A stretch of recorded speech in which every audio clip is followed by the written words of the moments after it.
Okay, let's do a quick one on the incoming winger for Arsenal. According to Fabrizio just posted now that Arsenal is about to sign a new winger from Club Brugge. A new winger is incoming to replace Trossard.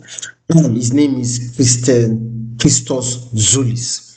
He said he only wants Arsenal. Every other clubs came, but the guy has been saying is Arsenal or nothing. So with a couple of days coming, we'll be hearing a year will go for Christos Zulis to replace Posada went to Besiktas. But that does not stop Arsenal from signing a top winger. According to Fabrizio, Arsenal are still going for a top winger, which is in Morgan Rogers or Bakola. And they are also looking at Alvarez from Atletico Madrid. Thank you.